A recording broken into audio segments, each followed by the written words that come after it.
A mensagem, primeira epístola do apóstolo João, capítulo 5, versículos 14 ao 21.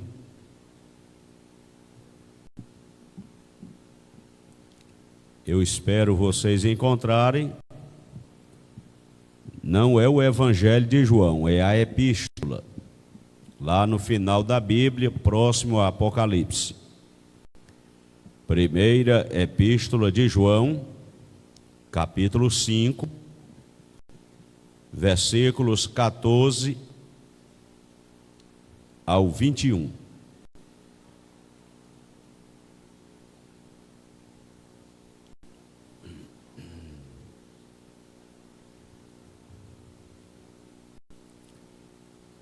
Graças a Deus, Deus é bom o tempo todo Deus é bom. Primeira epístola de João, capítulo 5, a partir do versículo 14. E esta é a confiança que temos nele, que se pedirmos alguma coisa, segundo a sua vontade, ele nos ouve.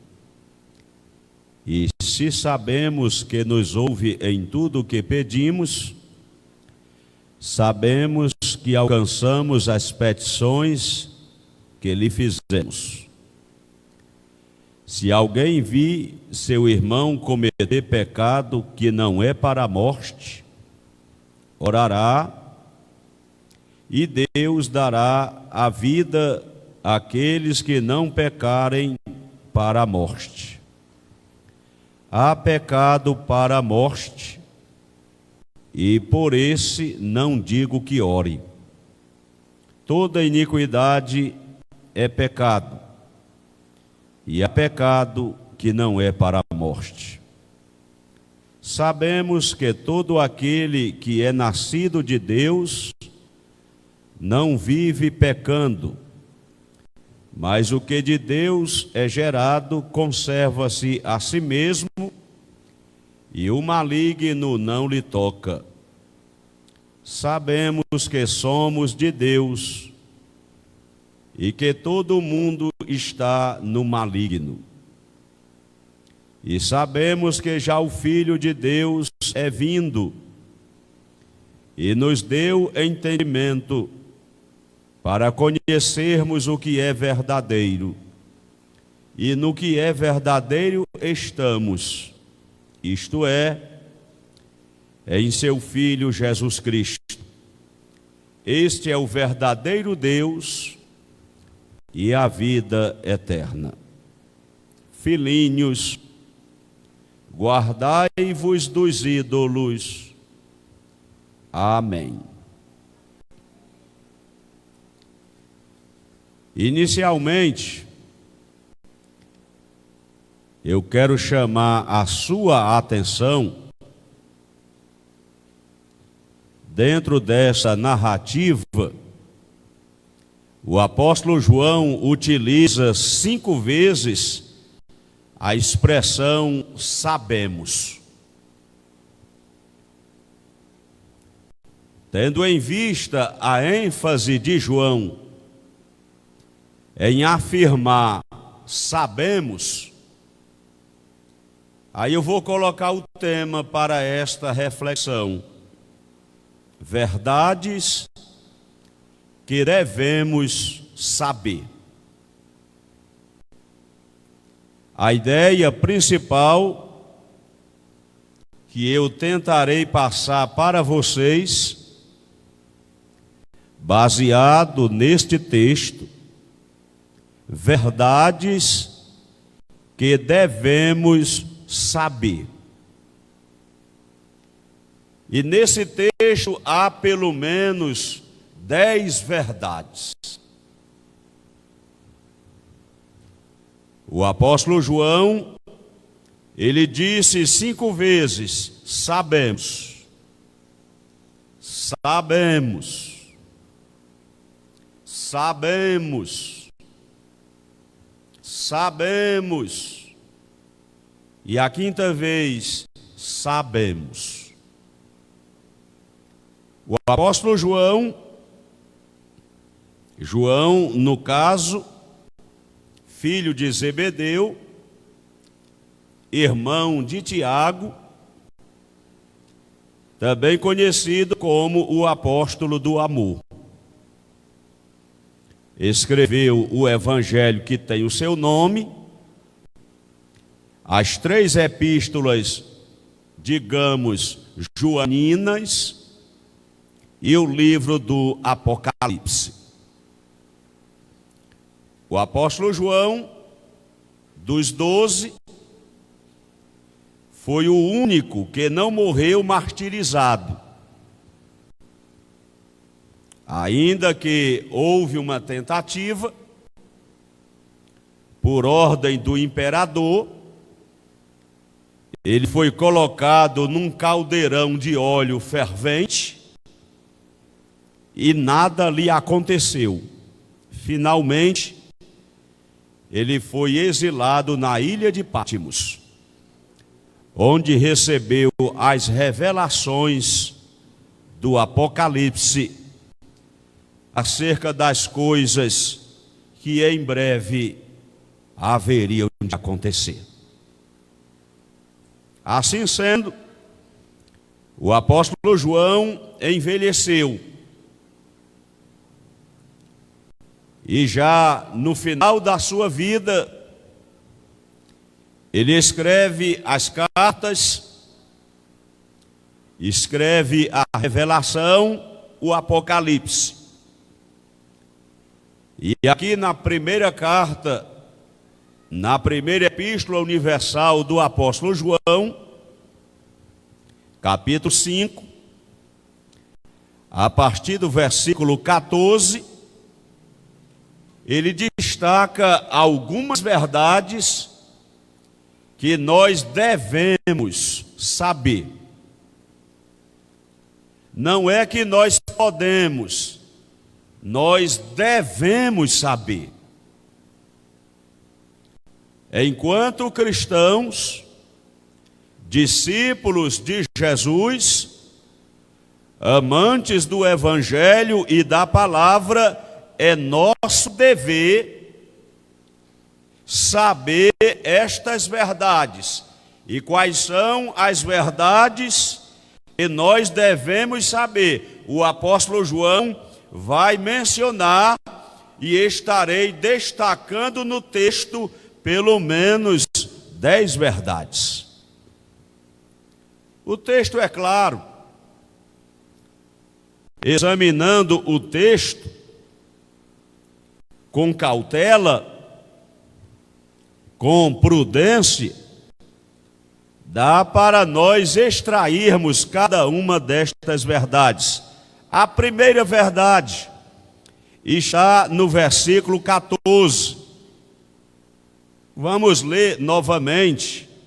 E esta é a confiança que temos nele, que se pedirmos alguma coisa segundo a sua vontade, ele nos ouve. E qual é a verdade que nós devemos saber? É que quando nós pedimos a Deus alguma coisa segundo a sua vontade, ele nos ouve. Pode ter certeza disso.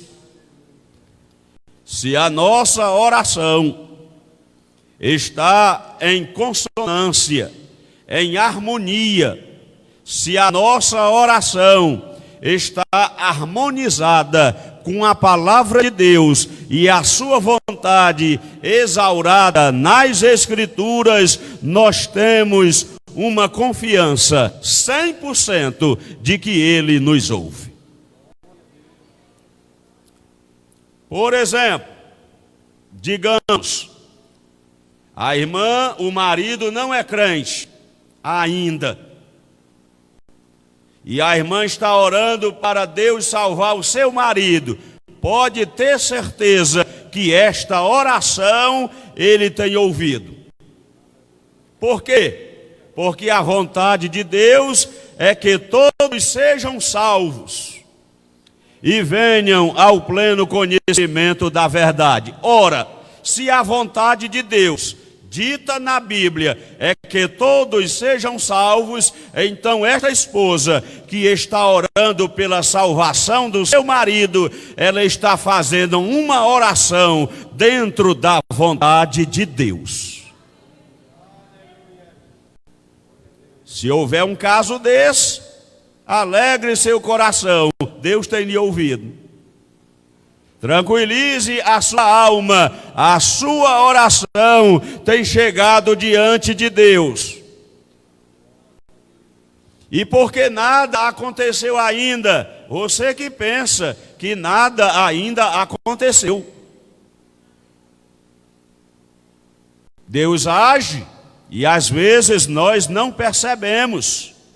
Deus opera e às vezes não entendemos. Nós precisamos saber aguardar o tempo de Deus. E é bom deixar muito claro que no cronograma divino, ele não atrasa, ele não adianta, ele faz tudo o que lhe apraz e ele faz na hora correta. Nós é que geralmente nos apressamos, queremos tudo muito rápido e geralmente as coisas Deus faz não é da nossa maneira, porque se fosse não daria certo. Então a primeira verdade desse texto, que alegra a nossa vida, que fortifica a nossa fé, é a confiança que temos nele, se lhe pedirmos alguma coisa segundo a sua vontade, ele nos ouve. Eu dei o exemplo da esposa orando pelo marido que não é crente, mas isso vale por qualquer membro da família. Os pais orando pelos filhos, o filho orando pelo pai, e assim sucessivamente. É apenas um exemplo para ajudar a clarear, para que possamos discernir qual é a vontade de Deus. Versículo 15. Vamos seguir na narrativa. E se sabemos que nos ouve em tudo o que pedimos, olha a expressão sabemos. Estou destacando aí essa expressão. Ele vai dizer 5 vezes, verso 15. E se sabemos que nos ouve em tudo o que pedimos, sabemos, olha aí de novo, sabemos que alcançamos as petições que lhe fizemos. Qual é a verdade que nós devemos saber?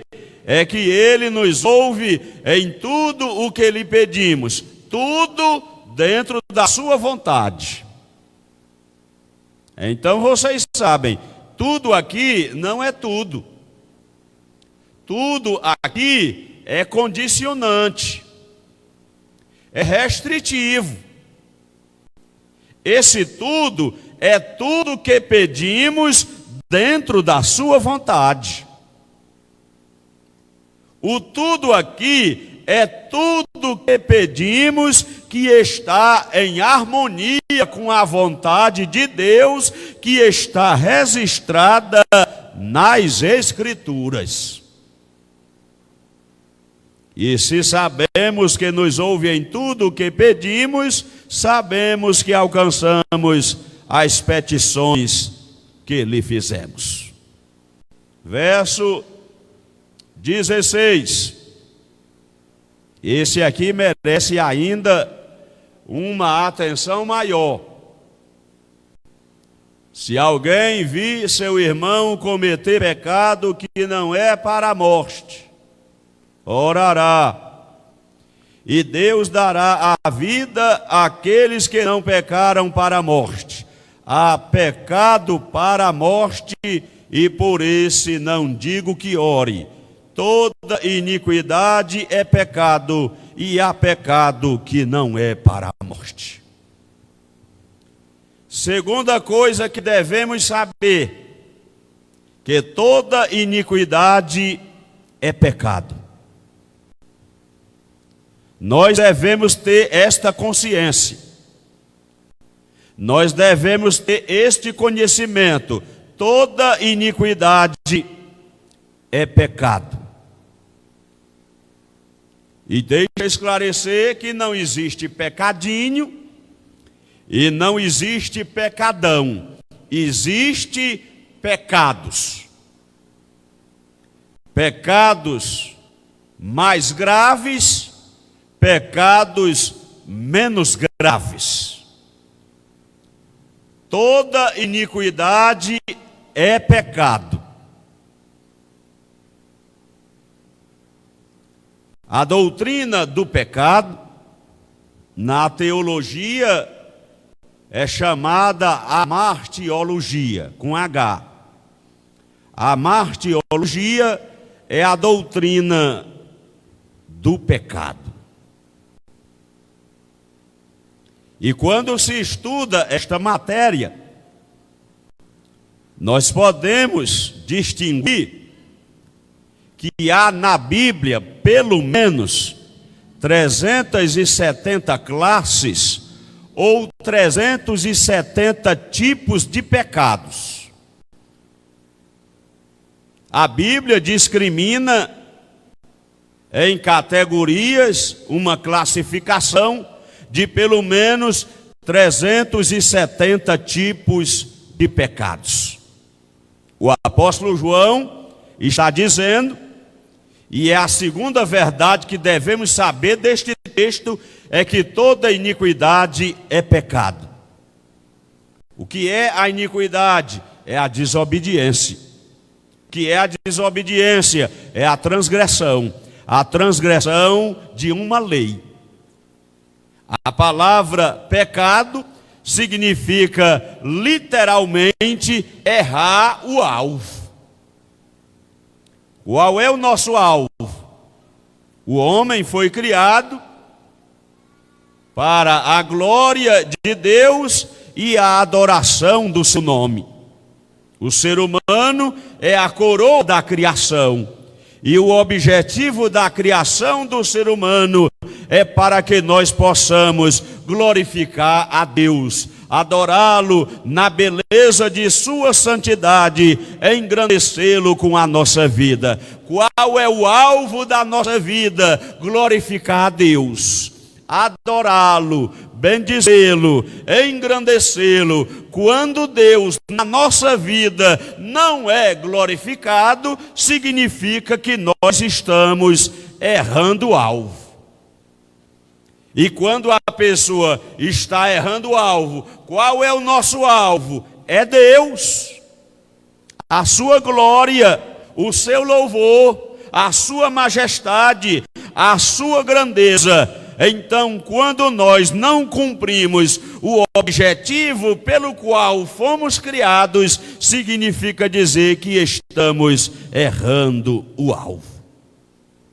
Toda iniquidade é pecado. Mas precisamos saber de uma terceira verdade. E qual é ela? Está no verso 16.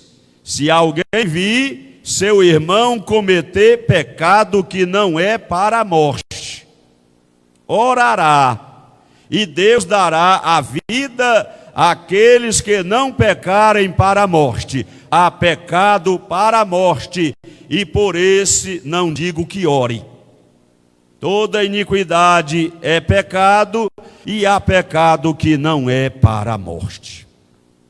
Devemos saber que há pecado para a morte, e que há pecado que não é para a morte.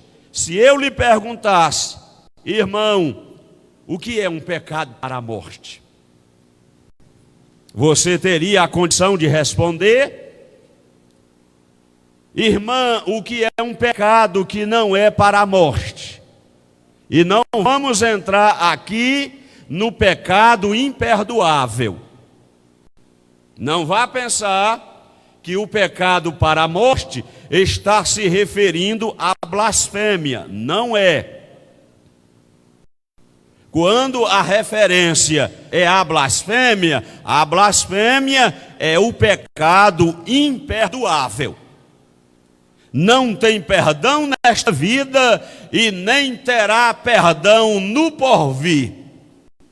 E o que é a blasfêmia? É atribuir a Satanás, de maneira consciente e deliberada, algo que foi realizado pelo poder do Espírito Santo.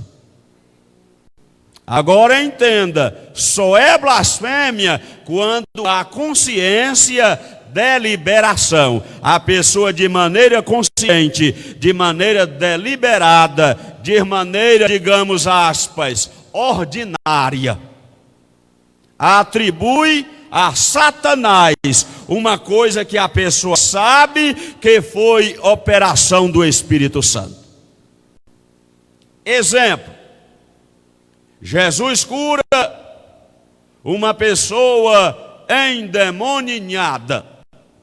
Ele era mudo, ele era surdo e foi curado. Os fariseus tinham a consciência, eles sabiam, e mesmo sabendo, de maneira consciente, deliberada e ordinária, os fariseus disseram: ele expulsa os demônios por Beelzebu, o príncipe dos demônios. Naquela hora, eles cometeram o pecado da blasfêmia. Sabendo que Jesus operava no poder do Espírito Santo, eles disseram que Jesus fazia através da instrumentalidade de Beelzebu. Aí Jesus lançou em rosto que todo pecado que os homens cometerem seriam perdoados, exceto a blasfêmia contra o Espírito Santo. Aí Jesus diz que não terá perdão nesta vida e nem terá perdão no porvir. Os fariseus, aquele grupo, naquele momento, assinaram a sentença de condenação eterna. Mas a blasfêmia contra o Espírito Santo não necessariamente está listado nesta relação dos pecados para a morte. O apóstolo João está dizendo: se alguém vir seu irmão cometer pecado que não é para a morte. Veja aqui a ideia de um flagrante. A pessoa viu seu irmão cometer pecado, um flagrante. Pecado, dizendo João, que não é para a morte. Aí diz que esta pessoa que deu o flagrante orará e Deus dará a vida àqueles que não pecarem para a morte. Há pecado para a morte, e por esse não digo que ore. Irmão, e o que é o pecado para a morte? Parece difícil, mas é fácil. Parece difícil da pessoa entender e assimilar, mas é mais fácil do que você pensa. Sabe qual é o pecado para a morte? É aquele pecado que a pessoa pratica e não se arrepende. Pratica o pecado e não se arrepende. Aí, porque não se arrepende, não confessa, não abandona, não deixa. Aí, como a pessoa não se arrepende do pecado praticado, este pecado para o tal será pecado para a morte. Aí você pode esticar a corda para qualquer tipo de pecado. Pecados morais, sociais, espirituais. A diversidade são centenas e centenas. A Bíblia fala.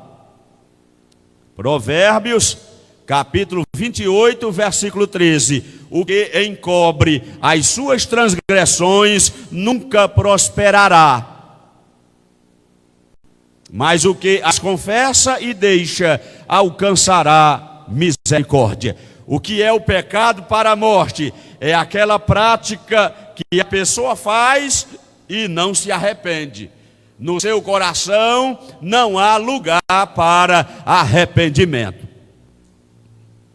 Não importa a gravidade do pecado, o tamanho da ofensa, se o pecador se arrepender sinceramente e abandonar as práticas, Deus perdoa. E a Bíblia diz que Deus não leva em conta os tempos da ignorância. Agora entenda, perdão de pecados é uma coisa, agora as consequências pelas práticas é outra coisa.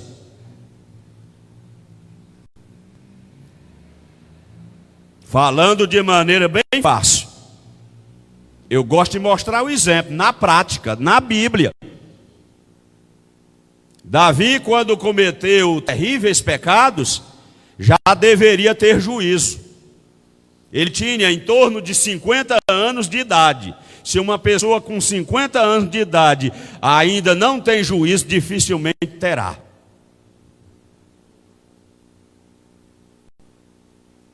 Ele já era um homem experiente, não era mais uma criança.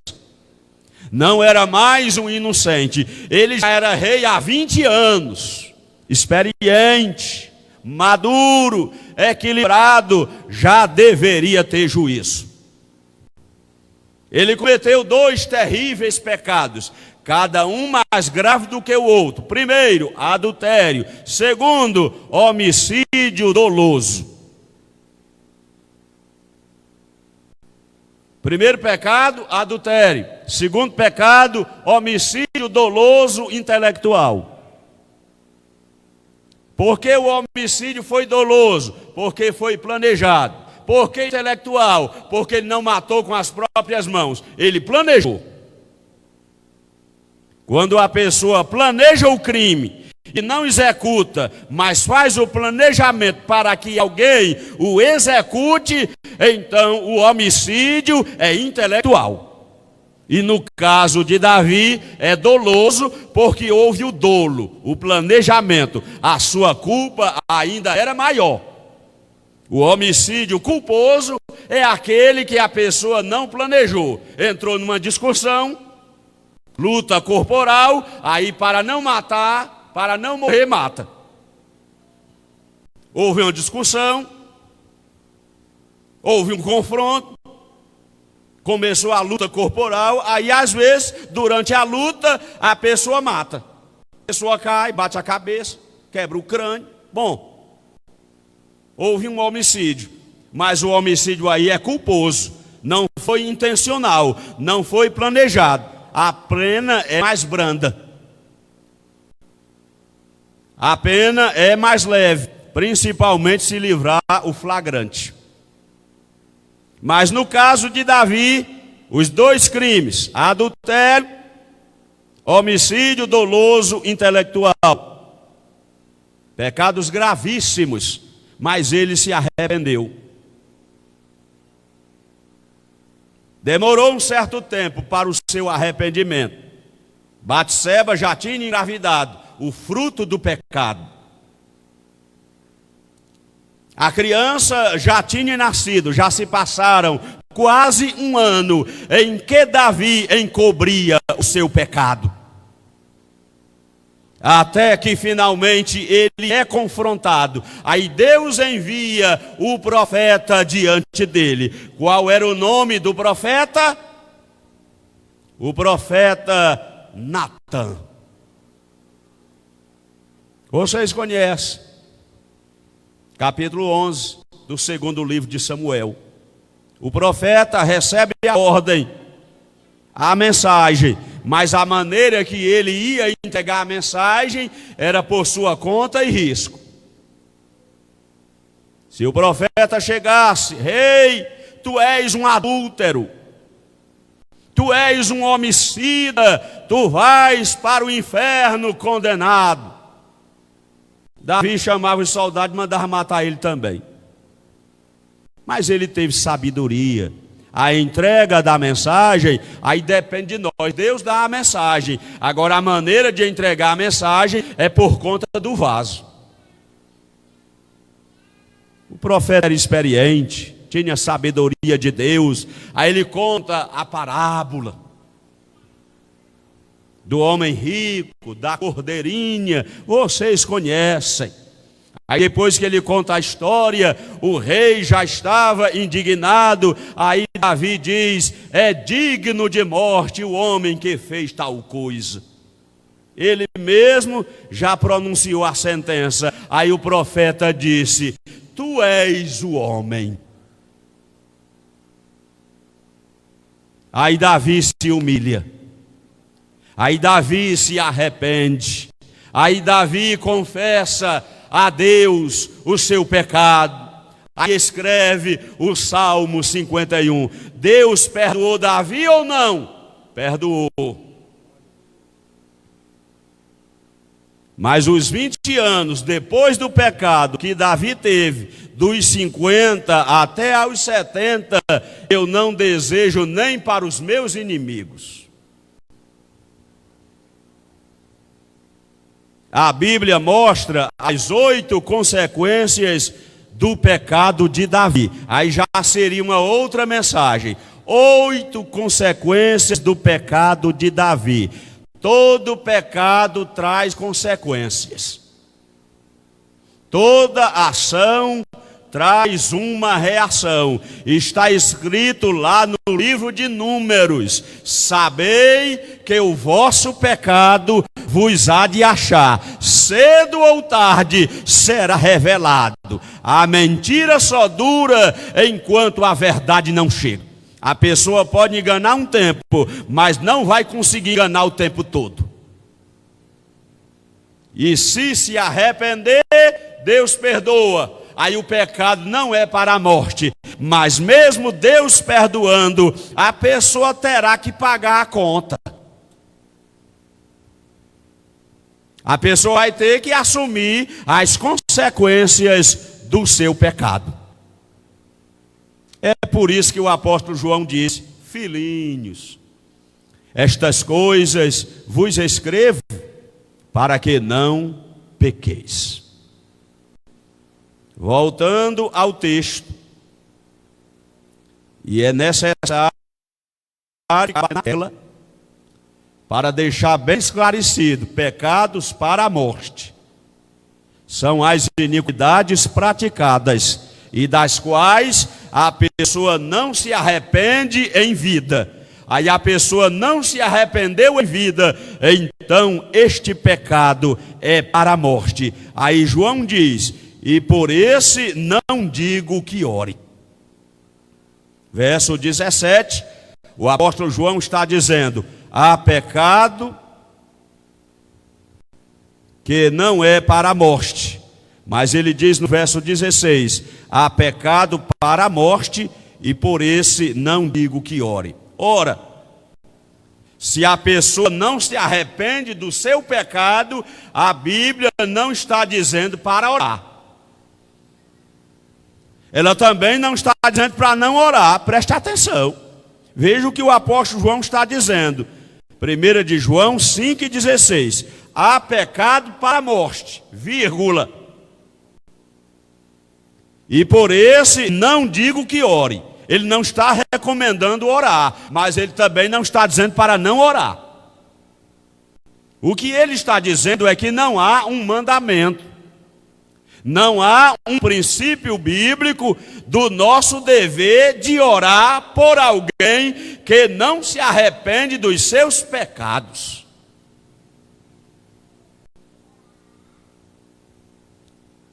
Irmão, você está arrependido de ter se afastado da igreja?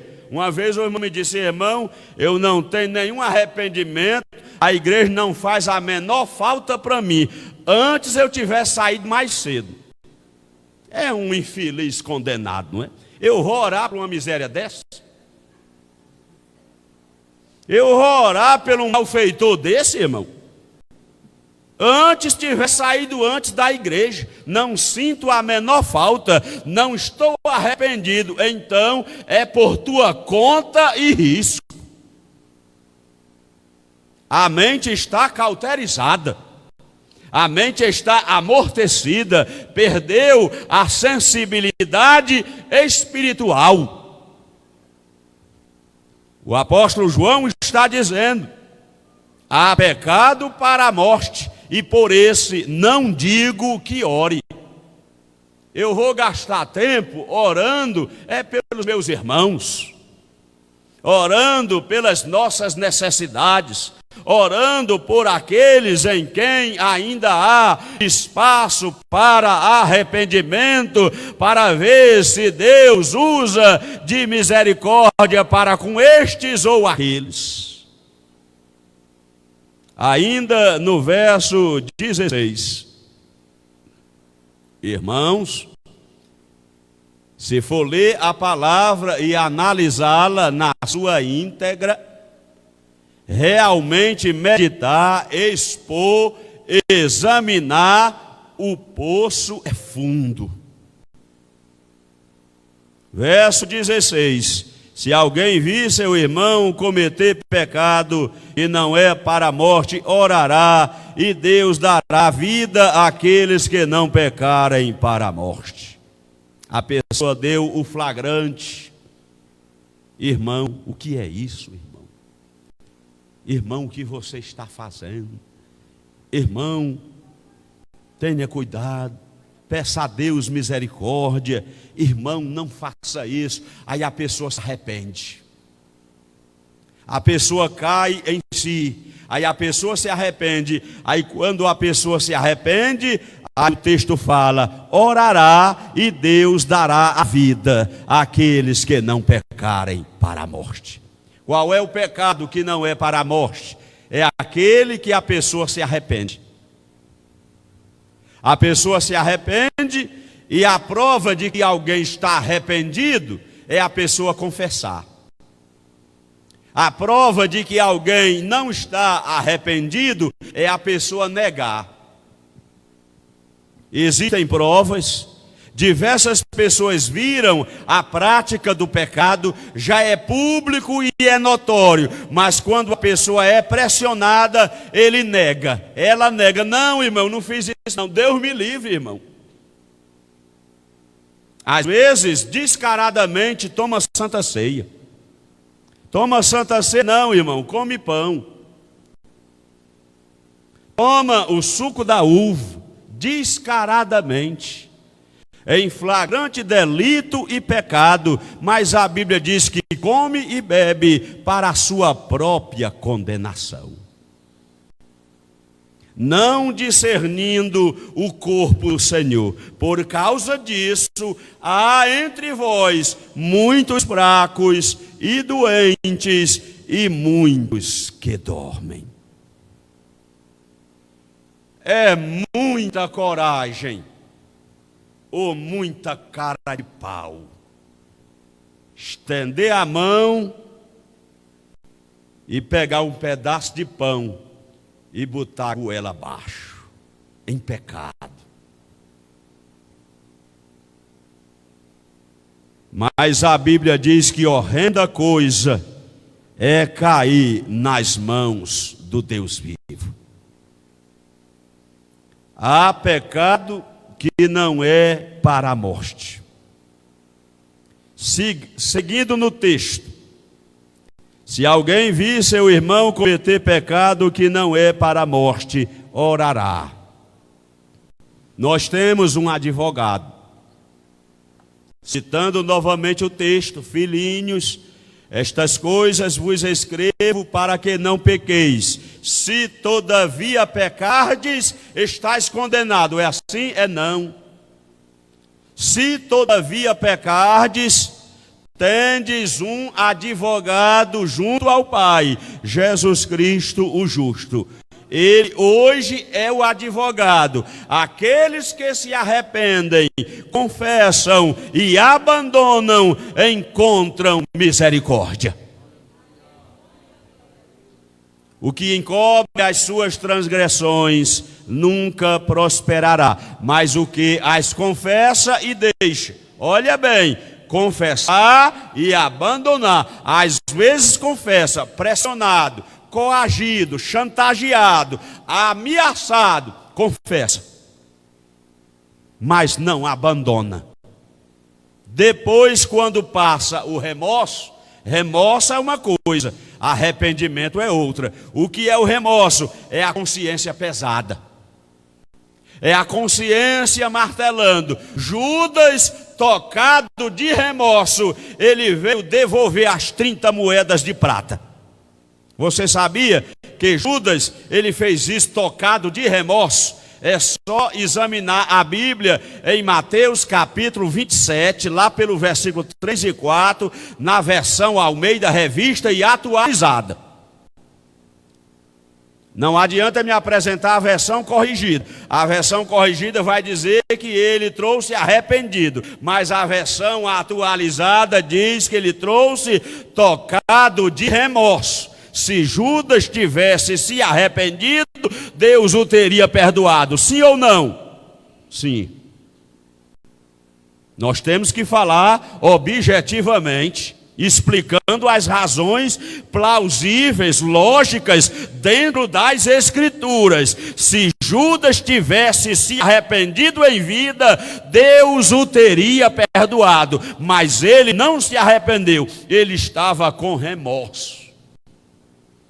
E o que é o remorso? É a consciência pesada.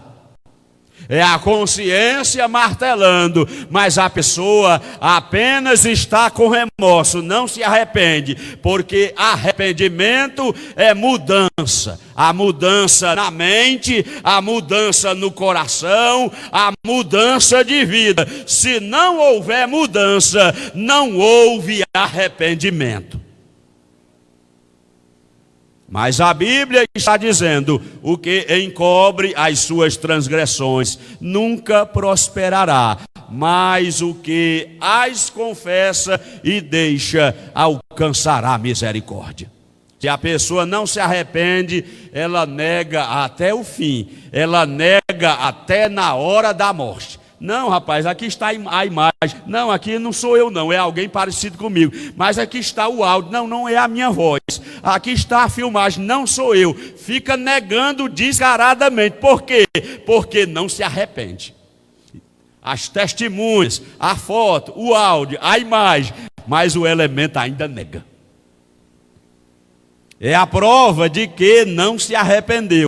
Quando a pessoa está arrependida, não precisa de flagrante, não precisa de acusação, só precisa a ação do Espírito Santo na vida. Aí a pessoa entrega a mão à palmatória. E a pessoa, quando tem dignidade, quando tem caráter, assume até os seus erros e pecados. Aí a pessoa diz, como disse o filho pródigo: pequei contra o céu, pequei contra ti, meu pai, eu não sou digno de ser chamado teu filho, trata-me como um dos teus trabalhadores. Dignidade, decência, a pessoa assumir os seus erros. Irmão, me perdoe em nome de Jesus, eu errei. É dignidade, é hombridade, é caráter, é arrependimento, é ação do Espírito Santo na nossa vida. E o Espírito Santo opera no coração do crente. E não precisa ninguém acusar o crente habitado pelo Espírito Santo. Quando ele falha, o Espírito Santo reclama na sua consciência. O Espírito Santo lhe mostra, lhe dá a sensação de ofensa à santidade de Deus. Versículo 18. Sabemos que todo aquele que é nascido de Deus não vive pecando. Outra verdade que devemos saber: sabemos que todo aquele que é nascido de Deus não vive pecando. Para o crente que já nasceu de Deus, o pecado não é mais uma regra, pode ser um acidente de percurso. Uma coisa é um acidente no percurso, outra coisa é uma regra de vida. O crente que serve a Deus, que já é nascido de Deus, ele não vive mais pecando. Ele vive agora em novidade de vida. Agora nós estamos sujeitos, qualquer um de nós, a pecar. Por pensamentos, por palavras, por obras, conscientes ou inconscientes. Mas aquele que é nascido de Deus, ele não vive pecando. Uma coisa é a pessoa pecar, outra coisa é a pessoa viver pecando. É diferente, não é, irmão? No momento de impulso, no momento de fúria, no momento de uma zanga, a pessoa pode pecar, xingar alguém, ofender, maltratar, mas depois a pessoa cai em si: que bobagem que eu fiz. Meu Deus, me perdoa, tem misericórdia. Aí se ofendeu alguém: irmão, irmã, me perdoe, em nome de Jesus. Fulano, me perdoe. Não leve em conta a bobagem que eu falei. Eu estava fora de mim, eu estava com sangue quente. Pode inventar qualquer desculpa. Faltou terra nos pés, faltou não, a terra está nos pés. O sangue está quente porque nós estamos vivos. É porque a pessoa não teve cuidado. Mas saiba recuar, engate a marcha ré.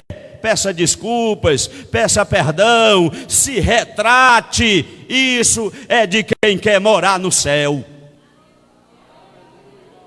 O crente que quer morar no céu não tem dificuldade para pedir perdão e nem para perdoar. Porque finalmente, se nós não perdoarmos aqueles que nos ofendem, também nosso Pai não perdoará a nós as nossas ofensas. Pelo menos é o que está escrito na Bíblia e é o que nós acreditamos. Verso 18: sabemos que todo aquele que é nascido de Deus não vive pecando. Outra verdade que devemos saber, ainda no verso 18: mas o que de Deus é gerado, conserva-se a si mesmo. Sabemos que aquela que é gerada por Deus, ela conserva-se a si mesmo. É outra verdade que o texto deixa clara. Toda pessoa que foi gerada de Deus, foi gerada não da semente corruptível, mas da incorruptível semente, a palavra de Deus, foi gerado pela ação do Espírito Santo, que nos convenceu do pecado, da justiça e do juízo. Então nós sabemos que todo aquele que é gerado de Deus, conserva-se a si mesmo. Irmãos, o que significa conservar a si mesmo? É ter uma vida de santidade, é ter uma vida de pureza, é ter uma vida de vigilância, é ter uma vida de observância da palavra. Mas ainda no verso 18, é um texto muito rico, é um texto muito amplo. É porque às vezes fazemos leituras rasas, superficiais, mas se lermos meditando, examinando, apreciando, a coisa é abrangente. Ainda no verso 18: e o maligno não lhe toca. Outra verdade que devemos saber: o maligno não nos toca. O crente fiel, o crente sincero, o crente que anda na obediência da palavra, o maligno não lhe toca. E excepcionalmente, como no caso de Jó, já apresento logo o exemplo de Jó. Jó era santo, era fiel, era temente a Deus, era obediente, era irrepreensível. Jó era. Mas Deus permitiu que o maligno lhe tocasse. Mas essa não é a regra. Essa é a exceção da excepcionalidade. Qual é a regra? O maligno não toca no crente fiel. O crente fiel está blindado, está protegido, está guardado. O sangue de Jesus nos protege. O sangue de Jesus nos blinda. E ainda existem pessoas que servem a Deus, ainda tendo os resquícios lá do Egito, tem medo de passar debaixo de uma escada. Pois eu passo, sendo necessário. Se a escada estiver no meu caminho e houver espaço para me passar, eu passo tantas e quantas vezes seja necessário. Se a chinela estiver emborcada, eu desemborco ela e calço.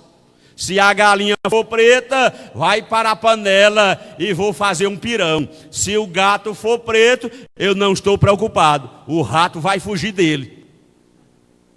Mas às vezes o crente tem crendice, superstições, amuletos. O que é a superstição? É a crença baseada no medo ou na ignorância. Toda e qualquer crença que é baseada no medo ou na ignorância, o nome disso é superstição. O maligno não nos toca. Quando nós nascemos de Deus, fomos gerados por Deus, pode ter certeza, o maligno não lhe toca. Eu estou com medo, fulano de tal disse uma palavra, me amaldiçoou, a maldição dele ou dela, Deus vai transformar em bênção. Você acredita nisso, irmão? O maligno não lhe toca. Saiba desta verdade, nós estamos blindados, nós estamos protegidos. Versículo 19, sabemos. A ideia de João aí é fazer com que o povo saiba, sabemos. Verso 19, sabemos que somos de Deus. Outra verdade que nós devemos saber, somos de Deus. Tu tens um dono, crente.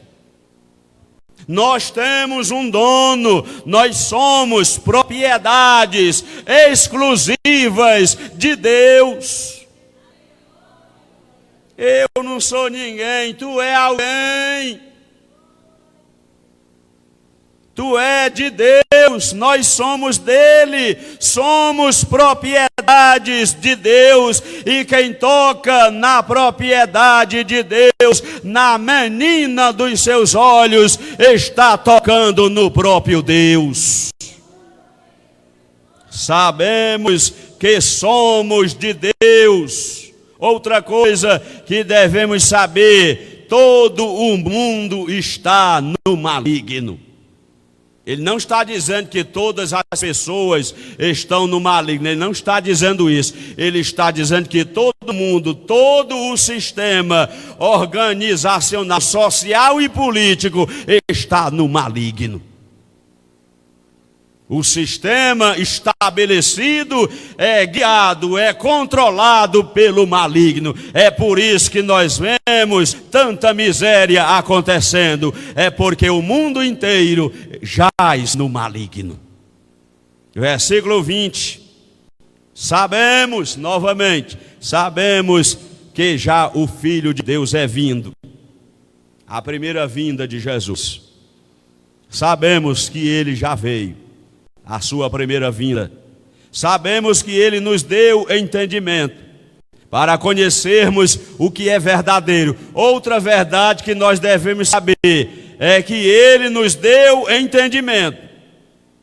Se a pessoa ainda não tem, é porque não quer, é porque não tomou posse, mas ele já nos deu entendimento. Ele nos deu entendimento para conhecermos o que é verdadeiro. Às vezes a pessoa, será que Deus? será que aquele movimento é de Deus? Irmão, quem tem o Espírito de Deus não tem será.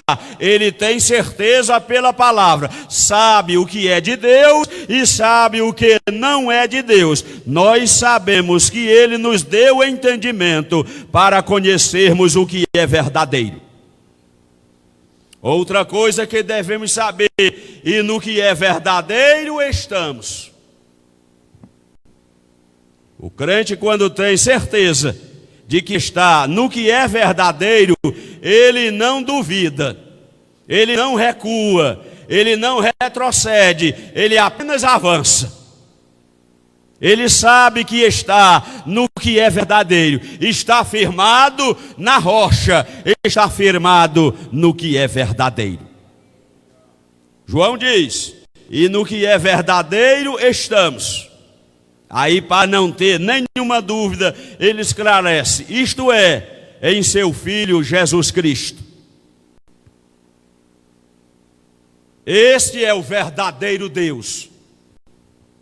Devemos saber com certeza que Jesus Cristo é o verdadeiro Deus. Tem seitas, tem heresias, que se você perguntar, Jesus é Deus? Ele vai dizer, não, Jesus é um iluminado. Não, cara, eu não estou te perguntando se ele é um iluminado. Eu estou te perguntando se é Deus.